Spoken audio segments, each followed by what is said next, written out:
যশোরের শার্শা উপজেলার নাভারণ ডিগ্রি কলেজের 2022-23 শিক্ষাবর্ষের একাদশ শ্রেণীর শিক্ষার্থীদের নবীনবরণ অনুষ্ঠান অনুষ্ঠিত হয়েছে।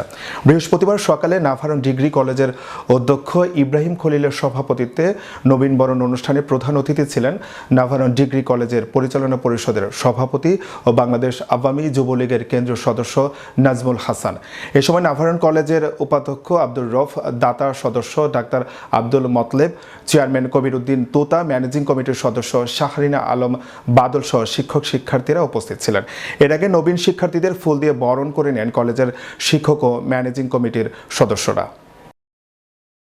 তোমরা যদি ব্যাকবেঞ্চার হও, ব্যাকফুটেড হও, ইরেগুলার হও, তাহলে আমাদের যত প্রচেষ্টা এই সামনের সাথে আমরা করি না কেন সেটা বাস্তবায়ন করা তো সহজ হবে না।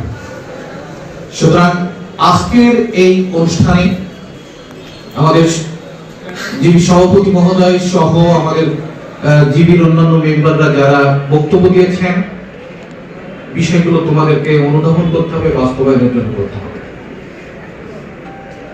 প্রত্যেকটা কাজের জন্য পিছনে টার্গেট থাকে, লক্ষ্য উদ্দেশ্য থাকে। সেই লক্ষ্য উদ্দেশ্যকে সামনে রেখে কিন্তু আমাদের কাজ করতে হবে। আমাদের পরিষ্কার ওপেন মিটিং এ ঘোষণা হলো, যারা টেস্টে অ্যালাউ হবে না তারা আগামী দিনে ফর্ম ফিল আপ করতে পারবে না। আপনি কম্পেয়ার আমি পছন্দ করি না, তারপরে ওই যে গতকালকে রেজাল্ট হয়েছে, আপনি দেখবেন নবীন অনেকগুলো কলেজ হয়েছে। সেই আপনি যদি কম্পেয়ারে যান তাহলে দেখবেন যে শিক্ষার মান কিন্তু আমরা ওইভাবে উত্তরণ ঘটাতে পারিনি। অনেকগুলো কারণ থাকতে পারে।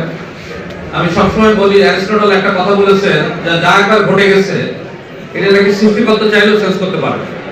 সৃষ্টিকর্তা নিশ্চয়ই চাইলে অনেক কিছু পারে, সেটা মিরাকেল। মিরাকেল তার প্রতিদিন ঘটে না।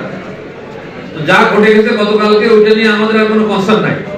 বাট টুডে অনওয়ার্ড, আজকে আপনারা এখানে যারা বসে আছেন, এখানে একাদশ শ্রেণী, দ্বাদশ শ্রেণীতে যারা আছেন, আপনারা আগামীতে এই এক্সামে অ্যাপিয়ার করবেন।